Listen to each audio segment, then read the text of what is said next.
Hello viewers, কেমন আছেন সবাই? আশা করি ভালো আছেন। আজ আমি আপনাদেরকে দেখাবো, আপনারা যারা বিদেশ যাওয়ার জন্য অধীর আগ্রহ অপেক্ষা করছেন এবং এটা হতে পারে আপনার ভাই বন্ধু বা আত্মীয় স্বজন যারা বিদেশ যাবে, তাদের সবার জন্য ভিডিওটি অনেক প্রয়োজনীয় হতে পারে। কারণ হচ্ছে অনেক সময় এমন হয় যে আমাদের ফ্লাইট কনফার্ম হয়েছে, আমরা এয়ারপোর্টে যাওয়ার পরে দেখলাম যে ফ্লাইট চেঞ্জ বা ক্যান্সেল, তখন আমাদের হতাশ হয়ে ফিরে আসতে হয়। তো আপনারা চাইলে এই বিষয়টা আপনাদের হাতে থাকা মোবাইলটি দিয়ে প্রতি মুহূর্তে আপডেট পেতে পারেন, কন্ট্রোল করতে পারেন। তো সেই প্রসিডিউরটাই আপনাদেরকে আমি দেখাবো, তো ভিডিওটি দেখতে থাকুন। আর এই ব্যাপারটা আপনারা যে বিমানের টিকিট পারচেস করেছেন সেটার ওয়েবসাইটে গিয়ে যদি রিয়েল টাইম আপডেটটা নিতে চান তাহলে বেটার ফল পাবেন। তো আমি ফ্লাই এমিরেটস এর টিকিট পারচেস করেছিলাম, আমি সেটাই আপনাদেরকে দেখাবো। তো সেক্ষেত্রে আপনাদের যেটা করতে হবে সেটা হচ্ছে যে কোনো একটা ব্রাউজারে গিয়ে টাইপ করবেন ফ্লাই এমিরেটস। দেখতেই পাচ্ছেন বন্ধুরা, ফ্লাই এমিরেটস এর অফিসিয়াল সাইটটা আমাদের সামনে শো করছে। বন্ধুরা, আমরা ফ্লাই এমিরেটস এর ওয়েবসাইটে এক্সিস্টিং আছি। আমাদের মেনু বারে গিয়ে প্রেস করতে হবে ম্যানেজ।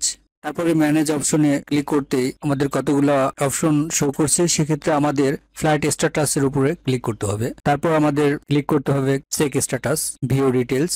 দেখতেই পাচ্ছেন বন্ধুরা, আমরা রুট নাম্বার দিয়ে ফ্লাইটটা চেক করলাম এবং সেক্ষেত্রে দেখলাম যে গতকালকে 3টা ফ্লাইট ক্যান্সেল হয়েছে এই রুটে যে ফ্লাইগুলো চলতেছিল, যে ডিএক্সবি তে, ঢাকা থেকে ডিএক্সবি তে। তো এটা হচ্ছে আজকের ফ্লাই আপডেট। আজকের গুলার নট ইয়েট ডিপার্টেড সবগুলো এরকম ছিল। তো বন্ধুরা দেখতে পাচ্ছেন এই রুটে আজকে 3টা ফ্লাই হবে এবং 3টে নট ইয়েট ডিপার্টেড, মানে হচ্ছে এখনো প্রস্থান করে নাই, ছেড়ে যায় নাই। তো আমরা চাইলে এখানে আপডেটটা ইমেলে পেতে পারি। Real time update, receive flight update, এই অপশনটাতে ক্লিক করতে হবে। তারপর আমাদের যেটা করতে হবে, আমাদের ইমেল আইডিটা এখানে প্রেস করে দিতে হবে। তো আমি আমার ইমেল আইডিটা দিয়ে দিচ্ছি।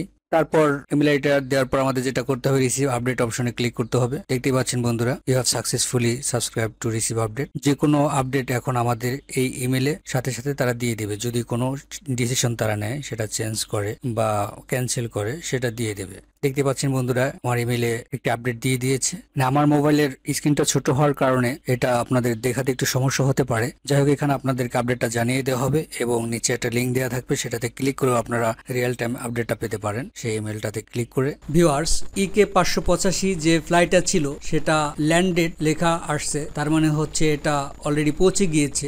এবং ইকে 583 যে ফ্লাইটটা, যেটা আমাদের ফ্লাইট ছিল, সেটা ইন ফ্লাইটে আছে, তার মানে হচ্ছে এটা এখনো উড্ডয়ন অবস্থায় আছে। এবং আপনারা দেখতেই পাচ্ছেন সেটা কোন পর্যন্ত পৌঁছেছে। রিয়েল টাইম যে আপডেটটা, সেটা আরও 3 ঘন্টা 4 মিনিট সময় লাগবে এটা পৌঁছাতে। এটা পৌঁছাবে হচ্ছে দুবাই ডিএক্সবি এয়ারপোর্টে ইন্টারন্যাশনাল টাইম 15টা 40-এ। এবং তার পরবর্তী আপডেট হচ্ছে আমাদের ফ্লাইটটি অলরেডি পৌঁছে গিয়েছে। এখন আমি আপনাদেরকে এয়ারপোর্টের বিলবোর্ডে রিয়েল টাইম আপডেটটি দেখাবো যে এটার সাথে মিলে কিনা। দেখতেই পাচ্ছেন আমাদের ইকে 583 দুবাই ফ্লাইটটা 10টা 15-তে অলরেডি ফ্লাই অবস্থায় আছে। তো ভিউয়ার্স, এভাবে আপনারা রিয়েল টাইম যে আপডেট সেটা সবসময় এবং সর্বদা পেতে পারেন আপনার হাতে থাকা স্মার্টফোনটি দিয়ে খুব সহজেই। এবং আপনারা কখনোই বিমানবন্দরে যেয়ে ফিরে আসতে হবে না এবং এই ক্ষেত্রে আপনাদের অর্থ এবং সময় দুটোই বাঁচবে। তো ভিউয়ার্স, এই ছিল আজকের আলোচ্য বিষয়। ভিডিওটি ভালো লাগলে আপনারা লাইক দিয়ে চ্যানেলটি সাবস্ক্রাইব করে রাখবেন। আমি প্রতিনিয়তই প্রয়োজনীয় সব ভিডিও নিয়ে আপনাদের সাথে আলোচনা করে থাকি। ধন্যবাদ সবাইকে, ভালো থাকবেন সবাই।